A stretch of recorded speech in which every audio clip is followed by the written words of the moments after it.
Scott, welcome to the show. Thank you so much for joining me today. Tony, it's so awesome seeing you again. I know you and I were hanging out filming a masterclass at the start of the year. So Yeah. it's been a minute, but really good to see you again. Yeah. For those who haven't seen it, Scott came to Privy Studios and he filmed a whole masterclass on creating a high converting campaign, e-commerce campaign. And I mean, we're actually probably going to touch on some of the stuff that you taught in that course. It is such an incredible course. So that's all I'm going to say. It's going to be available on YouTube. Scott, I don't even know if I told you, we're going to put that on YouTube so everybody can see it. That'll be this month. So Incredible. Really good. No, I think that's probably we did a lot of trainings over the last couple of years. That's got to be one of my favorite ones. I think like the whole production that you led was fantastic, and glad to hear it's going to be on YouTube. Well, thanks for saying that. Okay. Well, today I want to touch on one of the things you touched on in that training, which is in the 8 years that I've been in e-commerce, which I know I'm such an e-commerce baby. 8 years. I know it's so small, but there's one thing that time and time again that people skip. They skip it because they either don't understand the importance of it, or it's just like too much work, right? And so for those of you who, some of you already know what I'm talking about, obviously you heard the intro, but that's doing this thing that we call the customer avatar. And the customer avatar basically is this process in which you define your perfect customer. You're not saying, oh, I'm advertising to baseball fans. You're not saying, oh, I'm advertising to, I don't know, people who like Star Wars, right? Like this is not enough. You're advertising to, this is the favorite one I've heard recently, the 85-year-old Italian grandma who has all of her nieces and nephews and grandkids over for dinner on Christmas and cooks all the food for them. But the next morning she's up early with her 5 friends doing Stitch and Bitch, where they talk about life and gossip and they're sewing or crocheting. That's my customer, like that granular. And so that was like the favorite one that I've heard. But basically, people they refuse to market to one person. And that's what I want to talk about today. So Scott, I want to hear from you why it's so important to target this specifically. You betcha. Yeah, I'll start by saying you're right, Tony. People skip over this stuff because it sounds like it's either sounds boring, not important, or hard. Right? It is hard. It could be a long process. It might take you, the first draft of this may take 2 hours to go through it, maybe, You just said one of my favorite things. First draft. Right? It doesn't need to be perfect on the first attempt. Right? But it actually is hard work. I'm not going to lie about that. I'm not going to beat around the bush on that.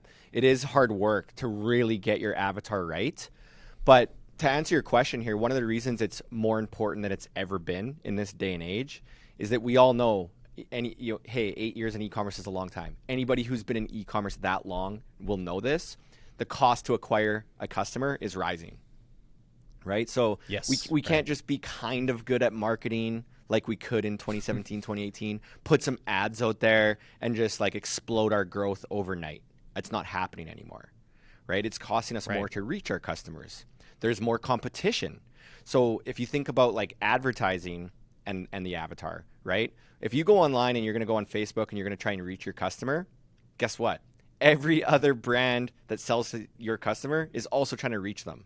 So when your customer's hanging out on Instagram, they're just trying to see their friends' photos. They're not really in a shopping mindset, but they're inundated with all these ads. So there's just a sea of content in front of them. And truthfully, customers are getting smarter. They're only going to engage with messages that are hyper relevant to the undesirable state that they're in right now. Right? So when you're talking about the 85-year-old grandma, she's going to really to get her attention, we got to almost read her mind. We want to know that morning routine, and we're going to talk about that morning routine. And when she sees that, it's not a question of whether or not that message is for her. She immediately knows that it is. And we'll clarify, I understand that that's not the best example because I don't know many 85-year-olds on Instagram, but you understand what I mean by the granularity of it. But yeah, it's thinking about what they think about when they get up in the morning. What are they doing? I want to give another example real quick. One that I got was was a line of Star Wars clothing, because I am a big Star Wars fan. So am I. That was specifically. Oh, are you really? Oh, yeah. Awesome. Yeah, I've got this. This is the second episode where I've showed him, but I've got my little Kanan Jarrus. Amazing. Wow, his lightsaber's still going. Calm down, dude. But I have 3 kids, and I love them dearly, but man, do they tire me out. And there was this Instagram ad that basically was the work from home joggers you need to carry the kids around all day, but still rocking your favorite brand. And it was Star Wars, and it was all the father characters in Star Wars on this jogger. And I was like, wow. It hit home. That's me. Yeah. Hit really home, because I work from home joggers are just, that's all I wear. Right. And because they know this because I buy from Fabletics or I buy from wherever. They knew me to a T. And that speaks to me so much more than, hey, Star Wars merch for sale. You know what I mean? Like, it was. Yeah. T-shirts made from cotton. Like, Yeah. You're not just talking about, hey, we have T-shirts in black and orange and red and blue and sizes small, medium, large, and just talking about like we don't want to get hung up on features. We want to talk about the customer and show them that we know them, right? And that we can read their mind. We understand how they spend their days, and that resonates. It's like Nike. People will get ads from Nike that are like, "Do you like shoes?" It's like, yeah, I like shoes. Everybody likes shoes, right? Come on. Like, don't get me wrong. Nike's advertising is brilliant. We'll get into that later, but yeah, the granularity is what we're talking about here. It really makes a difference. Like, I'm saying this lightly. It's not it makes a slight difference. It's going to like make or break your campaign efforts. Yeah, so let's talk about specifically, what does it actually mean to know your customer? So Scott, you're an expert in this area. One of the modules of the course is more than one module is all about knowing your customer. So what does it actually mean to know your customer? How do we start this process if either we've seen it, we've tried it, and we failed, or we haven't even heard of it? Where do we go first? So the first thing that you need to do is, like you said, build an avatar. So you need to document this perfect type of customer, and you want to think about this customer and everybody within that customer segment. What do they all have in common, right? And you absolutely need to do this. Like, I'll just tell you right now, as somebody who's worked in marketing and e-commerce for a very long time, I'm the founder of a couple businesses, so I'm not spending my day-to-day running a lot of ads right now, but I have run a lot of ads for my businesses, for our clients over the years, and I would never create an ad without referencing a avatar worksheet, right? So this is a tool that, like, and I'll share a resource. We'll get this out to everybody who's listening, but you actually want to document this stuff. And when you create your avatar for the first time, let me tell you, it's going to be speculative, right? If you don't know your customer inside and out, you don't know exactly who it is. Oftentimes, if you're a new e-commerce business, your avatar is you, right? So you created this product, you created this brand because you're like your perfect avatar, right? So sometimes we start off speculative, where we think we know the answers of like who the avatar is, why they buy, what are their pain points. We think we know. So we're going to come up with a first version, but over time, we're going to morph this avatar into a better version, right? So we're going to do things like send out surveys. We're going to talk to customers. We're going to validate what people are responding to with our ads, what messaging, which audiences, right? So we get to validate these things, and we learn new things as we start marketing, right?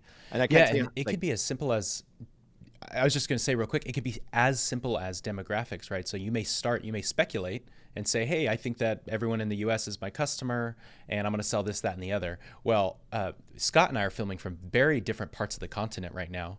Scott, how cold is it where you are? It's minus 32. You always know it's a Canadian because we give every temperature in minus or plus. So even if it was like 30 degrees plus, we'd be like, oh, it's plus 30 out right now.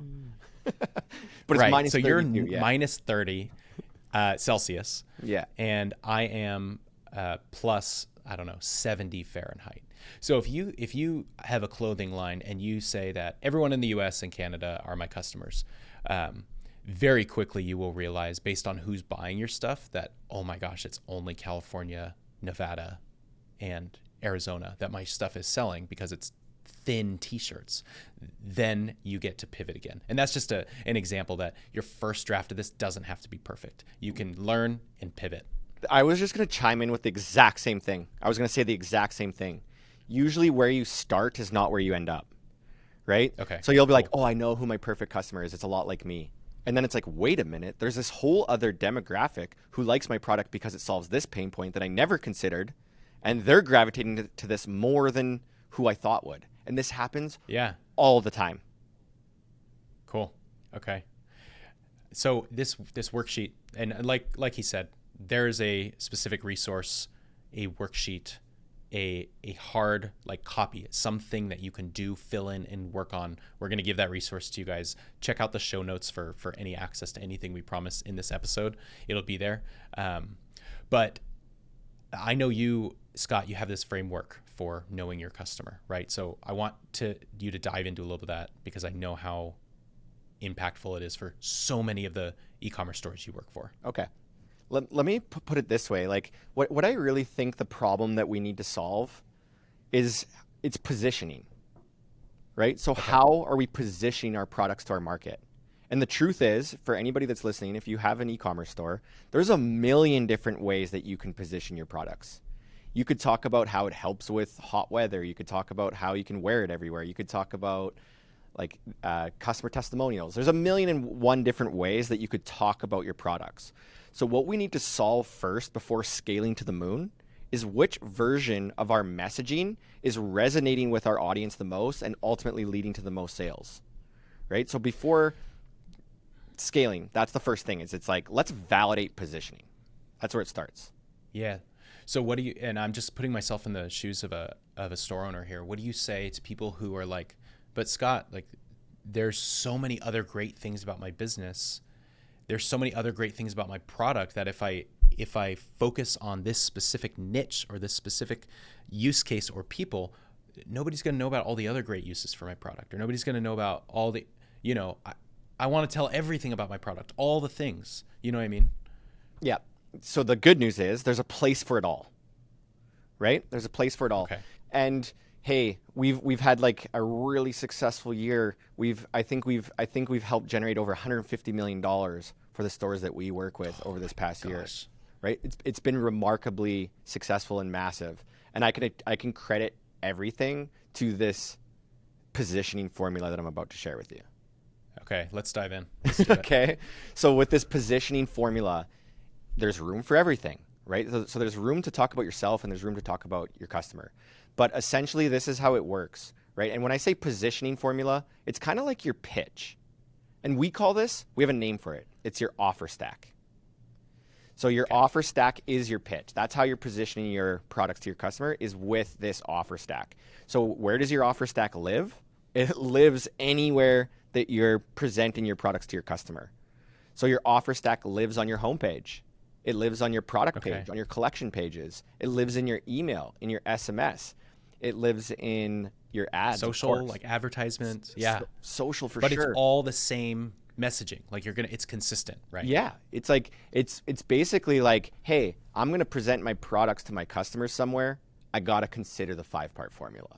Am I using all the ingredients, right? And that gives you some a really good framework. I can't tell you, Tony, I can't tell you how many businesses I meet who are like, Scott, what a weight off my shoulders. Because people usually come up with some version of their positioning and their messaging. They put it on their website, and for better or worse, they're stuck with that messaging. Right? Nobody's sitting there being like, oh, I can't wait to fix my positioning, but they just don't know how to do it. Sure. Right? So we're giving people a framework that's like, hey, start with this version, test it. If it resonates and it leads to sales and you're getting growth, hey, let's stick with that. If it's not working, we have a framework. We know how to introduce new versions of our messaging to see if that works better. Cool.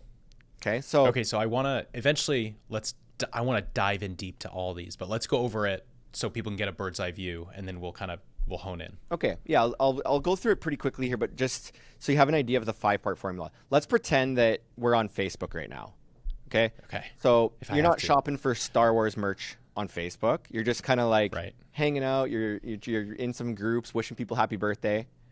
And then all of a sudden you're inundated with all these ads, right? Yep. Now, we're only going to pay attention to the ones that resonate with us. So this part, the first part of the first ingredient of this formula has to do with the avatar, right? And this is the hook. Okay. It's a hook, right? So the first thing that we're trying to do with our offer stack is win the customer's attention. We're not trying to win a sale yet. We're just trying to say, hey, do you have this problem? Because we solve it.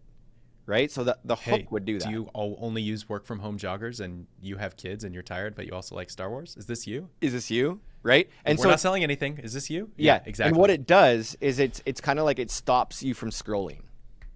Right? So you see that message and you're like, oh, like that resonated with you enough that you're sharing that story on a podcast episode. Right. Exactly. Right? So we're always trying to like get this really exaggerated reaction from our customer with our hook. We want them you want that reaction where they show it to their spouse or their friend and they're like, holy cow, look what I just got targeted with. Like, how ridiculous is this? Yeah. that would be the best reaction. Sharing it with your friends and family. Right? Yeah. I always picture them like, are they going to be slapping their knee, laughing, nodding their head aggressively like, I get this. Like, dang, I need that. That is so me. So that's the hook, right? Okay. The hook is the part where we read their mind. And what you're doing is you're agitating their current state, right? Where they're just like doing their thing and all of a sudden it's like, whoa, what's going on with this message? They get me, right? Yeah. And you're not going to achieve that by talking about yourself as a brand. You're not going to achieve that type of reaction by being like, we have new products, we have new features, we have new colors, we're so awesome. People are like, yeah. I hear that all the time. But if you're talking to your customer and you're reading their mind and speaking to their undesirable state, speaking to their aspirational transformational state, then they're going to stop what they're doing and give you their attention. Okay. Right? So part one, hook. That's part one. Totally makes sense.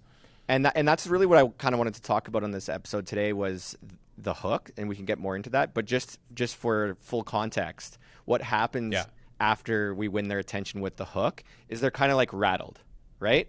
And they're like, what is this? Like, what is this? Why do they know me so well? So like the hook serves as a qualifier that the message is for them. It also agitates their current state. And if we can achieve that, then what happens is they turn into a detective. Your customer becomes a detective. Right? I totally align with that. I got it. Yeah. And they as a consumer, I totally align with that. Yeah. I do too. I know because I've studied my own shopping habits. And we all do this. Sure. This is beautiful because we know that this is what every customer does. Once you win their attention, they interrogate you. They become a detective and they interrogate. They're like, is this a legit company? What all the questions come up, right? Yeah, and specifically 4 lines of questioning. Right? Okay. So the first one is going to be like, okay, like I'm going to give an example here. There is a member, like we have 2 businesses, right? We have Socialite. It's a done-for-you agency. We only work with Shopify stores, usually doing about like over $1 million a year. And then we have Merchant Mastery. It's like the top-selling course on one of the top-selling courses on Thinkific, where we help train early-stage e-commerce stores to get their campaigns off the ground. Well, this is one of our members in Merchant Mastery who I'd been working with on like a mentorship level, and she invented this product that it solves eczema. So her son had eczema. Oh. And she was a chemist. She's like really, really qualified background. And she like invented this product to solve her son's eczema. And oh my goodness. Yeah. And but the funny thing is when she created her first ads, she was not speaking to the parent that has a child with eczema. Yeah. She was speaking to an adult with eczema. And she just talked a lot about the product. Here's what it's made of. Here's how you apply it. Here's what it solves, right? Wasn't resonating. So she was running ads at a loss, big time, right? And then we got to work. We got to work on the avatar. And the first thing I was thinking was, wait, we got to talk to the parent. That's like, you want to start with the avatar you know the best, where you have a track record at least. So she hadn't made many sales, but at least she knew that she was the initial avatar. So I'm like, let's start there. Okay. And I just said, forget about like let's not complicate this. Just talk to me. Talk to me. How do you spend your average day having a child with eczema? And she was like, well, Scott, I feel like I'm mastering black belt karate because I'm always blocking my son from scratching himself. Yeah. Okay. So I'm like, oh, I love that. Like so perfect. Right there, that's a hook. Yeah, are you mastering black belt by protecting your son from the elements, whatever? Just nailed it. I think that's exactly what we said. You ever feel like you're I've not seen this ad, right? But it's so easy to create once we know. Once we like, that's why with the avatar, it's not a guessing game. It's like, let's just talk about the average day, and we're going to create a hook later. We don't actually create the hooks until we create the avatar. And with this example, we were like, do you ever feel like you're mastering black belt blocking your son's eczema all day? And it was like a creative image of like one of those like karate wood block things where you're like chopping the wood. Sure. Yeah. we launched that ad. I'll talk about the other ingredients, but that ad, when she first launched it, hit like a 4 return on ad spend. Wow. So went from like running 4x. Ads at a loss. Yeah. Wow. Right. So let's use that as an example as I go through the formula. Right. So with the hook, it's kind of like, do you ever feel like you're mastering black belt blocking your kid's eczema? At this point, they kind of know what you sell, but they don't really know. Like, do you sell a cream? Do you sell or a referral to a doctor? Do you sell like, what is it? Right. Yeah, true. But they know that you can help them get to this aspirational state. So the first thing that happens is they're like, you got my attention, Scott. I totally feel like I'm mastering black belt every day. You just read my mind. Yeah. Nobody else would know that about me but you, company. Right? Yep. And then they turn into a detective and they interrogate you. And the first thing that they would ask is like, okay, how? How do you solve this? Right? So this line of questioning we answer in our offer stack with function attributes. And these are kind of like the features and the benefits. We say we made this proprietary cream. It's made from these ingredients. You apply it once a day. Here's how it works. Right? So how, that's the cream. Yeah. How? How does this cream make my life better? How does it solve the thing that I'm wishing to change? Okay. Right? And then they're like, okay, got my attention. I get how it works. Who is selling this? Right? So like who's the company? And this one we answer with brand attributes. And this is where we want the customer. And so when you say, just to stop really quick, I know I'm like stopping you a lot. When you say brand attributes and these different attributes, these are like elements of the ad. These are like elements of the offer stack are these different attributes. So it's going to be like a mix of all of these. It's like making an omelet. So it's awesome. Right? It's totally like that. It's like a little bit of onion, a little bit of pepper, a little bit of tomato with this one. If your ad is your omelet, then these different types of attributes are all going to be thrown in there somewhere, whether it's in the title or like the image of the mom caring for her son. That's all these different things put together. I'm glad you stopped me because yes, some people may not know. You may not know that if you don't spend all day with offer stacks like I do. So that's a great question, right? That's a great question, but that's exactly it. It's like, hey, this time we're going to try and use this ingredient in the header, this ingredient in the creative, this ingredient at the start of the body copy, right? So you're right. Cool. It's just like it's mixing and matching the ingredients and testing them in different places. So like where one ad, the image will say might be the cream, that might be the how. The image on a different ad might be the who, like it's the mom caring for the son, and you just switch it up. Totally. And it's like I've taken your course before. It's this weird thing. We call this kind of like offer harmonics. Not to get too deep in some like philosophical things here, but it's like it's finding the harmony in presenting these ingredients in the right way to the right that right combination. Perfect. Yeah. So with recapping where we're at, it's kind of like we got the hook. And they're like, you got my attention. Okay, I get how it works, but who's the company? And that's the brand attribute. And brand attribute is a lot of it is the customer seeing themselves in your narrative. So they want to align with your values, connect with your personality, believe in your vision and your mission, right? Yeah. So a lot of the times it's like, or believing in the causes you support. So it could be like, hey, we only use sustainable ingredients in our creams, or a donation of every, proceeds go to this organization with every sale. Or it's just like a founder story where it's like, hey, this was the problem. And they see themselves in the narrative, right? I was in your shoes. I had this 2-year-old that got eczema every day or whatever. Love founder stories for brand, right? Because it's like, hey, I resonate with you. I had this issue. And not only that, I was on a mission now to solve this. And I climbed the highest mountain in the world and swam the deepest oceans to solve this. And I got bitten by sharks and it was I almost didn't make it, and it was so hard and it was challenging, but guess what? I solved it for you. And you're going to solve it too. Yeah. I think we, as people hear what you just said, they're thinking of brands that they've seen that work really well with. So I think, yeah, absolutely. It builds a lot of trust in the brand, and you want to buy from like product category authorities who have like credibility, right?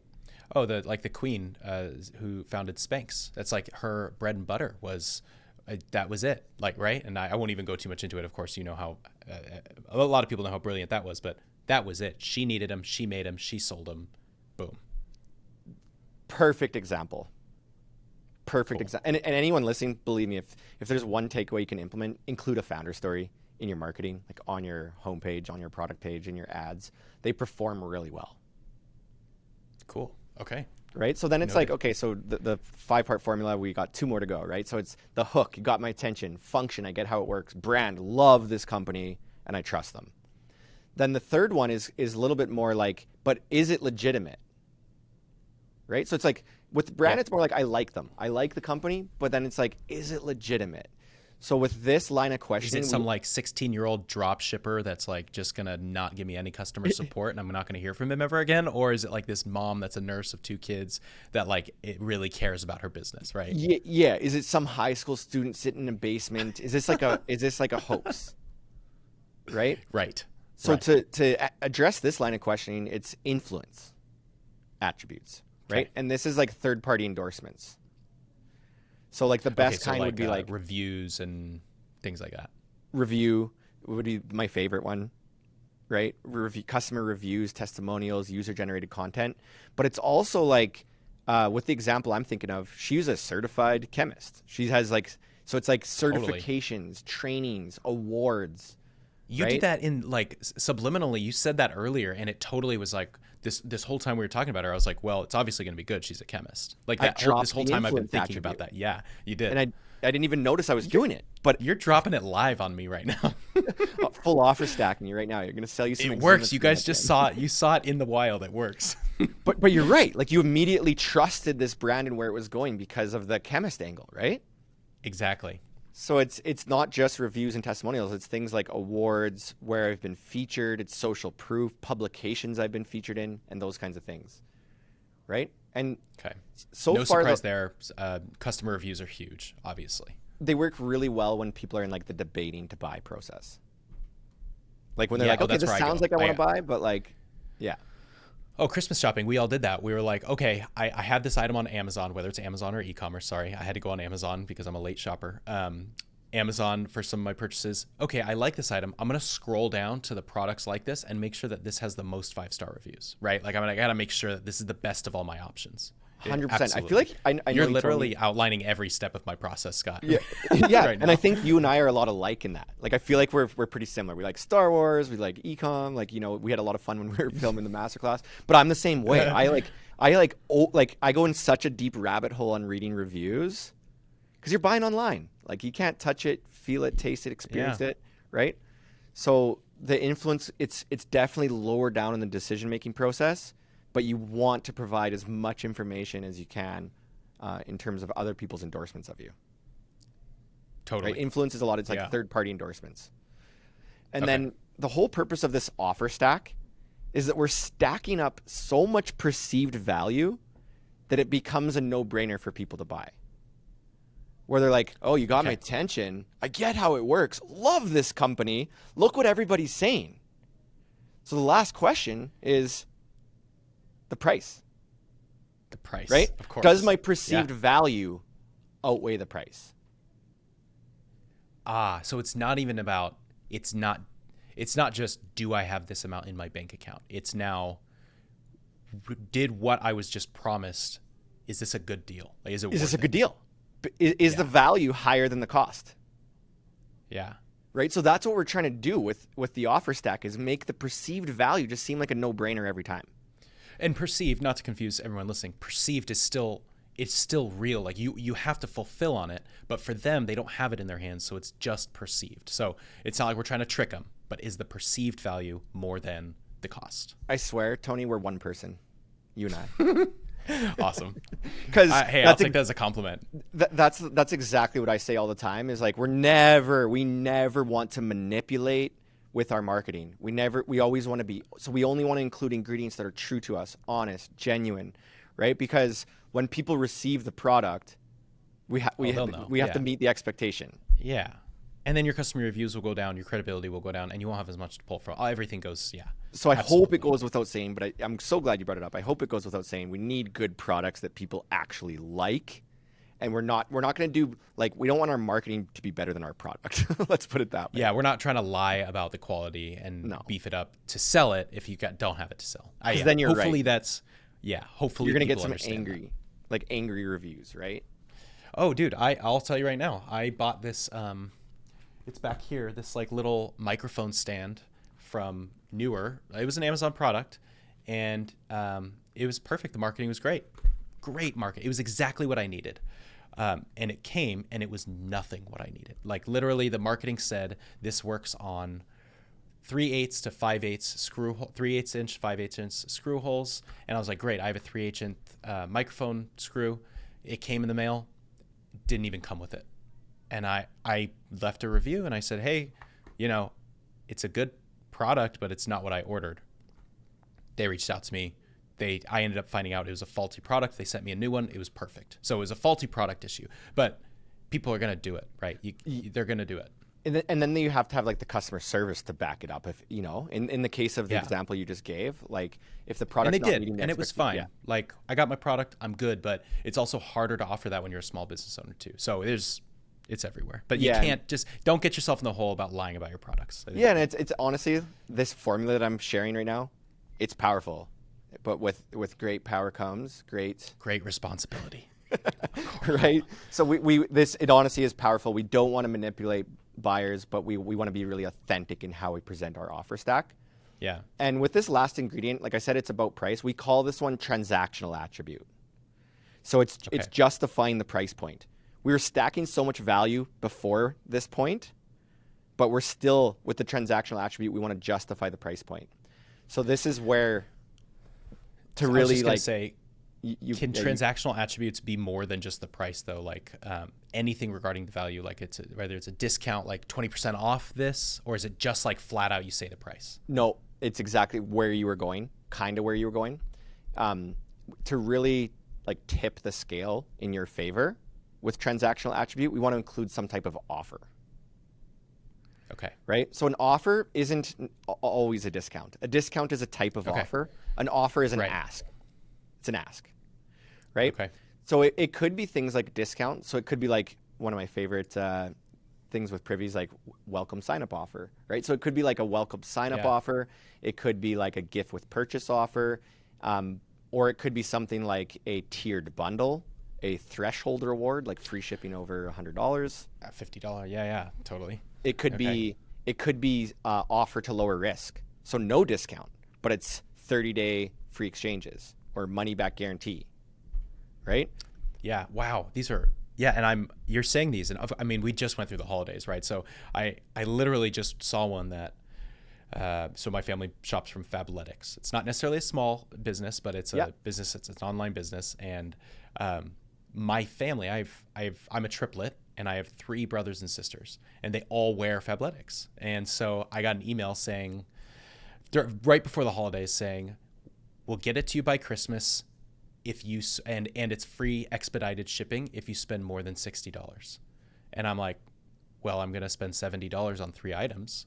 Yes. And I didn't have gifts for them because I'm a schmuck. And so I did it, and it worked perfectly. It was all transactional because I already knew the value. They marketed that to me, a current customer, because they didn't have to convince me of the brand. They didn't have to convince me of the first 3 that you did, because I'm a customer. Yeah. So they just said, it's yours by Christmas, free expedited shipping, spend $70. Boom. But I purchased so fast. We are aligned, Tony, because that's actually one of my favorite offers. I talk a lot about offers all day long. Cool. It's the free expedited shipping when you reach a certain threshold offer around Christmas. Oh, wow. Cool. Okay. Yeah, I love that offer. Because it's I spend $100 and we'll do expedited shipping. Make sure you get it by Christmas Eve. I love that offer. Yeah, and you guys, you can do this. E-commerce stores can do this. You're going to have Valentine's Day coming up I mean, sooner than you think. And dads, well, husbands or partners who need to shop for Valentine's Day. I don't include women because the women in my life are all on top of it. They get their gifts above the head, but the men in my life are not, right? So it may be useful for you for Valentine's Day. Valentine's Day, Mother's Day, like any kind of holiday that's coming up. And the other one too is like just the last one for transactional is like price justification. There's a lot of direct-to-consumer companies that allow you to save by buying direct from the brand instead of like at a retail location. Like for example, one of my favorite examples is like Thursday Boot Company. Pretty sure their boots are always $190, but right on every product page, it's like honest pricing. And you click on that and it tells you, hey, these boots sell for $190, but they're comparable at $500 if you were to buy from a competitor. Like the quality is comparable at $500 if you buy from a retail location. And the reason we're able to keep it at $190 is operational efficiency, this reason, that reason, that reason. And it lasts for a long time. And you're like, okay, so they never discount, but it's the perceived value just increased a lot. Wow. Okay. Wow, that's cool. I like that one a lot. Okay, so we've got 5. Let's just list off the 5 before we really dive deep on the first one. And I just want to say really quickly, this is a longer format episode than we normally do, but I'm loving every second of it. I'm learning so much. So we're just going to keep rolling. But I really want to focus on one of these today. So let's go over the 5 before we We'll just do a quick recap on it, and then we'll jump into hooks. So the first thing is the hook, where we want to win the customer's attention. Right? We're speaking to a pain point or a transformational state. It serves as a qualifier. They're rattled. And then they go, and these aren't necessarily in exact order, but the order in which it may go is like, okay, you got my attention. How does it work? We answer that with functional attributes, features and benefits. How does the product make my life better? And then they're like, okay, that makes sense. Who is selling it? We answer this with brand attributes, right? So these are things like the customer seeing themselves in their narrative, aligning with your personality and your values, believing in your mission and your cause. And then they're like, okay, cool. I really like that company. Is it legitimate? So we answer this with influence attributes. These are third-party endorsements like testimonials, reviews, certifications, awards, publications. And then they're like, okay, wow, that's legitimate. The last question is, does the price make sense based on everything I know? And we include offers there with transactional, right? So a good way to remember it is a hook and the 4 attributes. And the 4 attributes, we have an acronym, TBIF. Thank Buddha, it's Friday. That's transactional brand influence and function. Perfect. Transactional brand influence and function, TBIF, with a hook at the beginning. Amazing. Gotcha. Okay. Well, wow, we could have gone so much deeper on any one of those. But today we're going to focus on one. So let's dive into the hook. Let's just hit it for a little bit. Obviously, we covered it a little bit, but the hook is something that you're not only going to see in this offer stacking, you're not only going to see in online advertisements, Facebook ads, Google ads. The hook is every part of storytelling. Because now, obviously, in 2023, we are very aware that the way to people's hearts and their minds is not through selling, it's through storytelling. I think that's very apparent now. We've all learned this with the rise of TikTok and Reels and YouTube Shorts.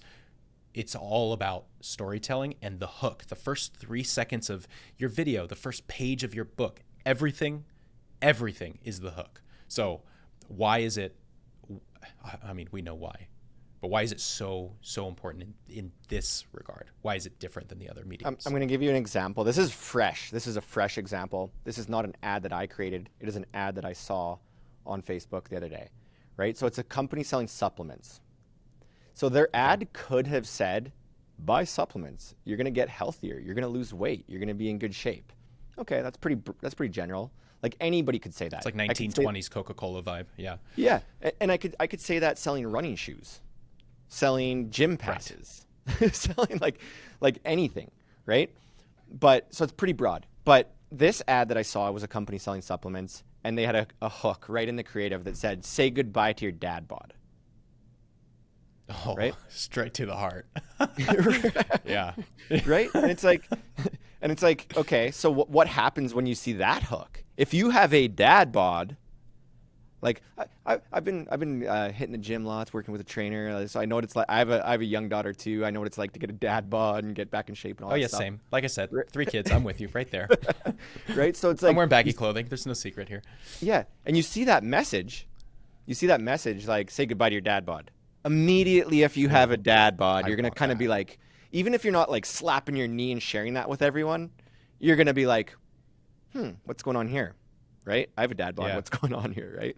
So what they're doing is they're using the hook as a qualifier for anybody who has a dad bod to stop scrolling and give them their attention.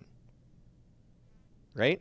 So it's really like reading the customer's mind. What is the undesirable state that they're in right now? And how is our product a vehicle to get them to the transformation? And we really want to start with just knowing that undesirable state. So where can somebody, and I don't know if this is like going to reroute us a little bit or derail us, but how do people get from, okay, I'm doing my first ad or avatar, it's kind of like me, and I'm going to wing it. I'm going to speculate, because this is what you should do for your first one. Get as close as you can.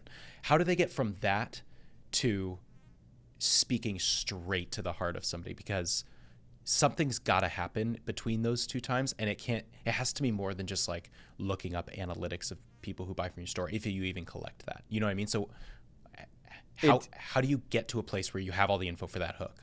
Okay, so to get the information, like I said, it starts off speculative. Right? This is usually the process. So like I said, we have two businesses, right? One, we're already working with brands who are established. They have things working for them.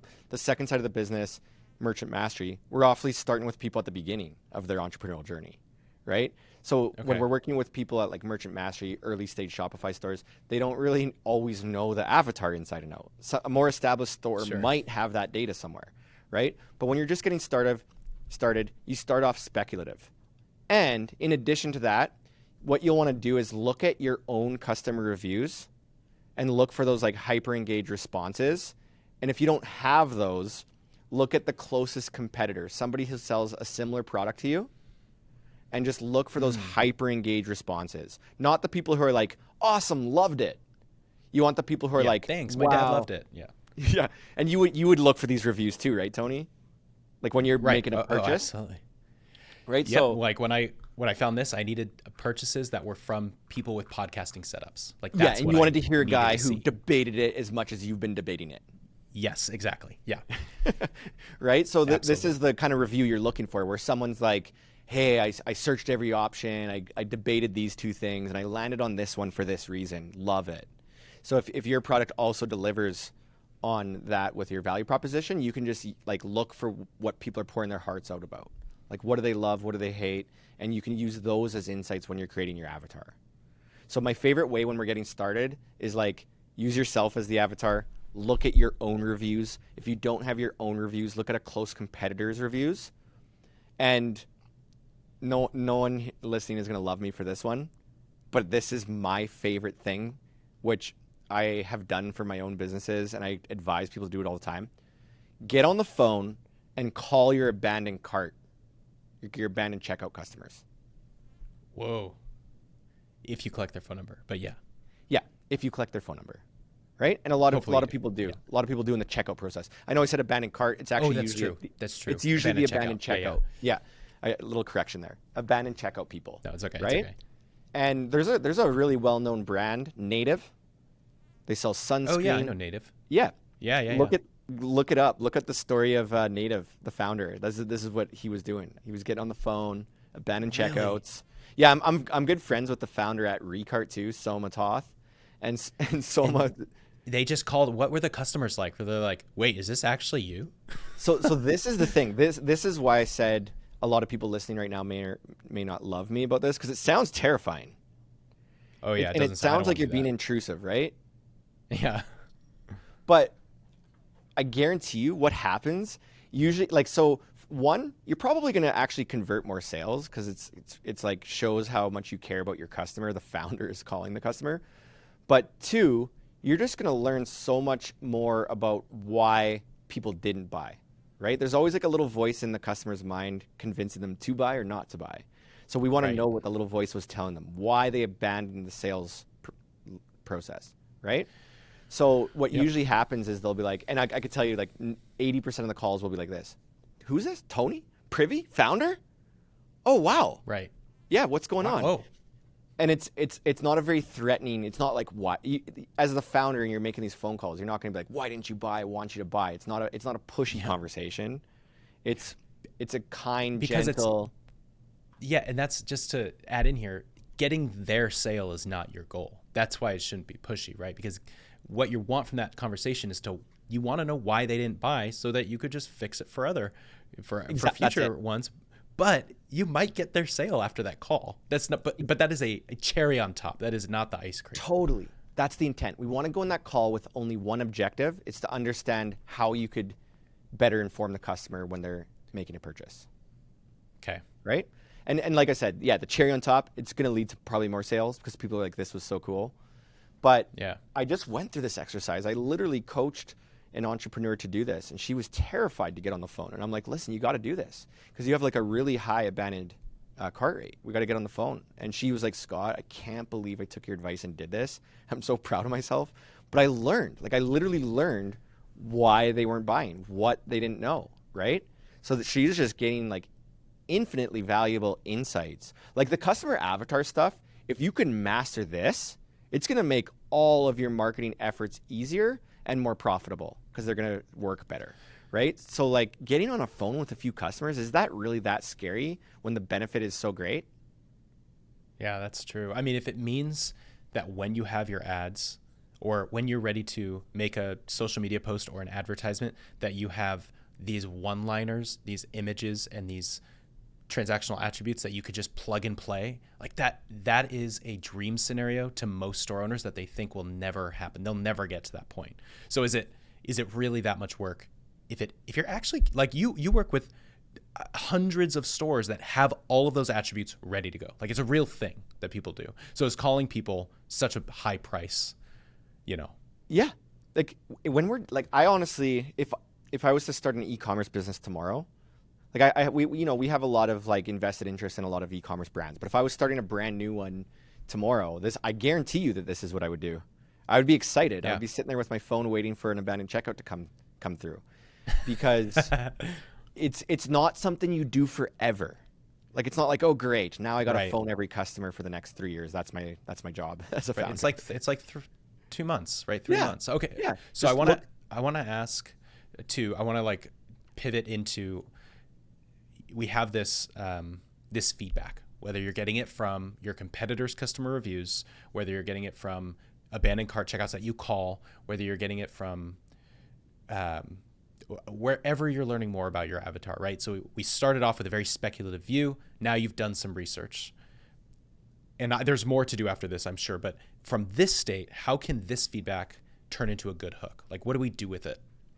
Like what you're trying to like figure out with your customer is you're trying to figure out what their undesirable state is and what their aspirational state is, right?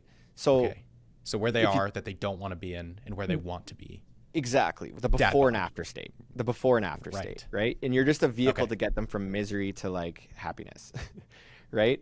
Okay. So before, you're thinking about things like, okay, before they have my product, what were they using as an alternative? And why did that suck? Like, what was the situation like using an alternative product? And then you're thinking, okay, they were using that alternative. How did that make them feel? Probably didn't make them feel too good, right? So it's like, oh yeah, before they were using this alternative, they could never get the right result, made them feel like discouraged, made them feel deflated. And then how does that feeling impact their average day? Well, now they're not doing the thing that they love anymore, right? Yeah. And how does that impact their status, right? So like, how do other people view them? It's like, oh, whatever happened to that Tony guy? Like he used to be loving podcasts. Now he doesn't podcast anymore. Now he has a dad bod. He's got he's like this dad bod, like washed up. He used to be like this podcast guy, right? And then, so like, yeah, even using your podcast gear as an example, before you bought that device, what were you using as an alternative and why did it suck? Let's go through it. I was using a arm stand, so like a boom stand, and the guest that I had in the studio, it was covering their face, and I couldn't get a camera around to get their face without the mic just doing it, and that was the problem. Yeah. So you have this alternative product that is not allowing you to see the speaker, right? And the image showed the microphone on this stand with a full clear face. And I don't even know if they meant to do it, but it was that image where I was like, all right, that's a perfect size. I need that one. Okay, and this is going to be a perfect example then, because you're like, you're in your current situation is like, I have this alternative product, and it's, you know, it's covering the podcast guest face, which is making it not a good end result. Like, it's not as good as it could be. How did then so the next step down, that was the have. This tool that I'm going through right now, it's actually like 5 categories of before and after, and it gets deeper with the motive as we get lower down the 5. Ooh, okay. Right. Okay. So the first was like, what do you have as an alternative, and what is the resulting situation? Well, I was using this product, and it covered the guest's face, which made me know that it's not a polish. I could be doing so much better. Right. Right. The step down from that is, how did that make you feel? Yeah. Okay. So it made me feel like my guest was not appreciated as a guest because their face was covered. And 2, it made me feel like the listener or the viewer was not going to be able to get their message fully or experience them fully enough to really be able to engage with the content. Yeah. So you're feeling like kind of like incomplete, not reaching your potential, embarrassed for the guest. Like, yeah, and just like nobody wants to see their face covered. Yeah, yeah, exactly. And then how does that feeling impact your average day? With this, like, every time you're filming, you just got this like so now we're thinking about the average day, right? Like, do we have to refilm this? Yeah. All these thoughts that come to mind. Do I have to refilm this? Are they gonna like bring this up later? Yeah. Yeah, or is it like more time setting up the studio, playing with the device? Like, it's just like extra time, extra negative thoughts in your mind, extra like all this stuff that's happening on your day to day. It was all of that. It literally was all of that too. Yeah, hit the nail right on the head. Extra equipment in the way. I got to move my table around. I just want something smaller for this setup. And then we go further. We're talking about status now, and this is how like your peers perceive you. So it's like you're either positive or negative standing in comparison to your peers. So now it's like, oh, great. What are all these other podcast hosts going to think of me? Or like, right? Like, God, what a newbie. Like that mic, they shouldn't have that mic covering their face. Like, what is he doing? Like, he knows better than that. Come on, man. So your status absolutely goes through my mind. Right. And now your status is like newbie podcast guy. Yeah, right? I don't want to be on his show because he's going to cover my face. Yeah. And the last one down is it's the good versus evil. So like every product in the world helps a customer overcome some type of evil. And one way of thinking about it is like, what's the worst case scenario if I never fix this problem? Right? So if I never fix that problem, what's going to happen? It's going to be like it's just going to be continual amateur production. Nobody's ever going to take it seriously. It's going to destroy my confidence in my career. I'm going to change careers. They can't use, like, maybe I have a really like notable guest and they can't use this footage and I like fail them or come up short on a promise or and then I'm like living on the street and I blah, blah, blah. But that's even better. I had a prominent guest who's not even going to share my stuff, right? So it's like the good in the world that you're helping overcome is you're trying to like elevate people's message and get it to more people. But the evil that is happening right now is we're not going to be able to like get that message out in the world because it's so amateur that nobody's sharing it. And I leave my career. You know, you could just keep spiraling down on the good versus evil. But if you think about that, like this is like a really great way to get hooks because it's like, well, we could talk about what he has. We could talk about his feeling. We could talk about how terrible his average day is. We could talk about how we literally just came up with like 15 different line items that you can throw into an ad just now. Yeah. Right? Wow. So I wish I gave you a real product I sell. Dang it, Scott. We didn't even plan this, but that was a perfect example to walk through. Yeah. Because it's just great. This was like real eureka moment as we're going through it where it's like, oh, okay, we could use hooks to talk about all of these things. And what's going to resonate more? Is it going to be like, hey, we know you're using this other product that gets in their face? Or, hey, you're never going to reach your potential as a professional podcaster if you keep doing that. As we go deeper down, we're trying to like tap into those deeper motives. And I think something to point out here that I've heard you say before is that you found one. You found the perfect one. That is the perfect one for the specific segment of your audience that you're focusing on right now. And to address that fear from earlier of like, oh, I have so many other things that my product can do to help my customer. Great. Use those things for a different segment of your audience that's struggling with a different thing. So maybe one segment was struggling with the fact that they had a boom arm that was in the way, but the other segment is like, I don't have enough room. I just need something small. That's it. And it's very different pain points. Nailed it. Dang, I'm on a roll, Scott. You nailed it. I'm glad you brought that out because you're so right. It's like one person buys for one reason, another avatar buys for another. It's never the same reason with these different avatars, right? Right. You're not picking one reason and then sticking with it for all your messaging and ads. Exactly. And we usually like start with the avatar we know the best, like the low hanging fruit, wherever we have a track record with, we'll start there. And once we get that avatar like producing results consistently, then we will put a little bit of like advertising budget to some R&D efforts, like research and development, go test some new avatars, some new markets with like 5-10% of our budget. And that's how companies like Nike, I know I've said that before just because they're a behemoth, they probably have 1,000 different segments, right? And they've just grown over time. And that's obviously the goal. You want like 5 or 10, that'd be amazing. And it's like a good example is like if you're selling like home decor, right?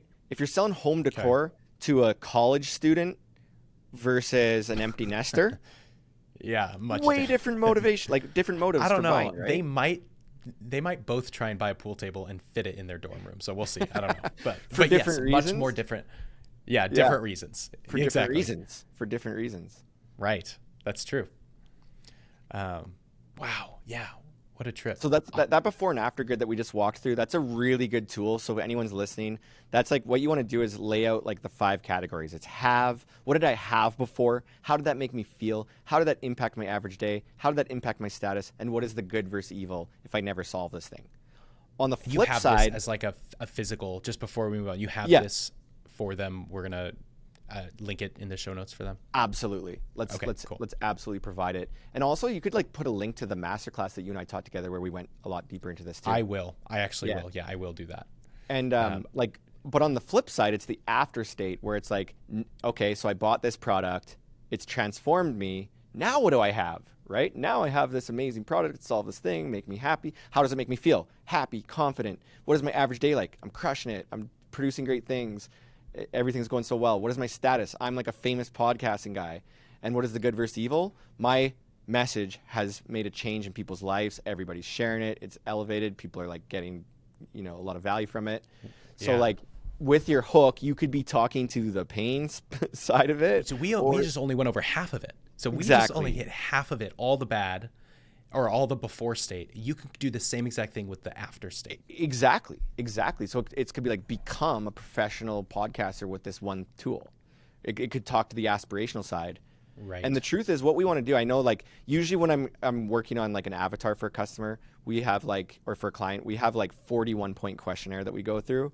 But this before and after grid to me is the place I'm most often getting my hooks.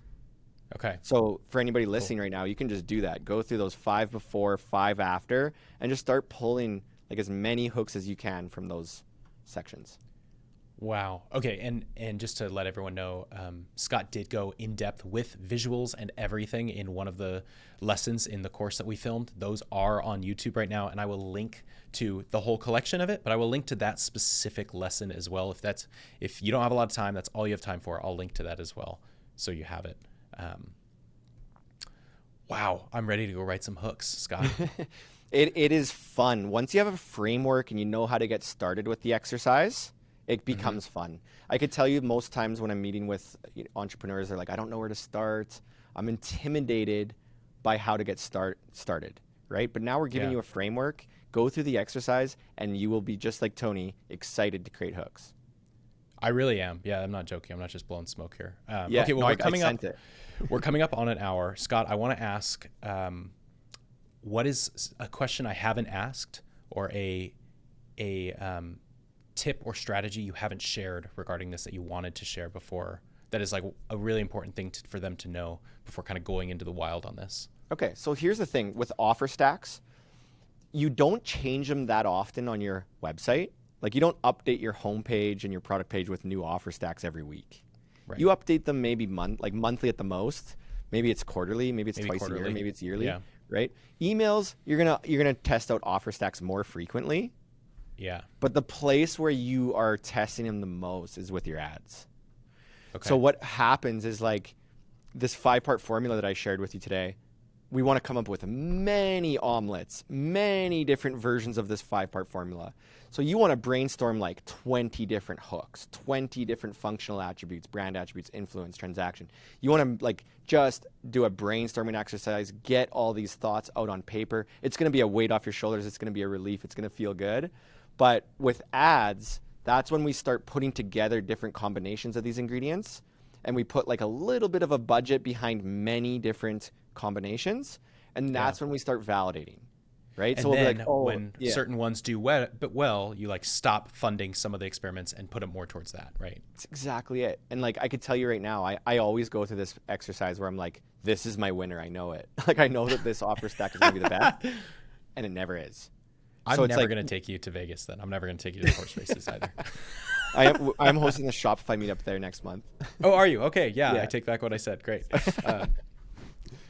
But awesome. But that's the key, is that we want to think outside the box. We don't want to just play it safe with what we've always done, with what we think works. We want to try new things. And that makes sense too, because your future customers, the only places on your website or on your email lists are people that you've already connected with. Your ads are really the only places that you're going to find people in the wild that have never heard of you. So it makes sense that this is your test bed. And it's also like the place where you start validating the information that you put in your avatar, right? Because you're creating these hooks, you're finding out it's resonating, and you're like, and then that's you make assumptions, and you're like, oh, I think that 30 to 40-year-olds, and then you go run your ads, and it's all Gen Z, and you're like, wait, hold on, wait, what? Absolutely. And then you make a change. Yeah, absolutely. I like that. Absolutely. So I think that's just the takeaway, is that's where we're going to be testing different versions of the offer stack, is mostly with ads, and then once we learn what works, hey, this works every single time. We're going to put that on our homepage. We're going to put that in our emails. We're going to put that everywhere. Perfect. Well, Scott, this has been an incredible, incredible episode. I learned so much, and I know everybody listening learned a ton. I'm already looking forward to having you on again. But we have to end the show. I just wanted to say thank you for coming on. You're a real homie, and I'm so glad that we were able to record together today. Tony, always have so much fun in our conversation, genuinely, right? So if you want to do this again, I'm there.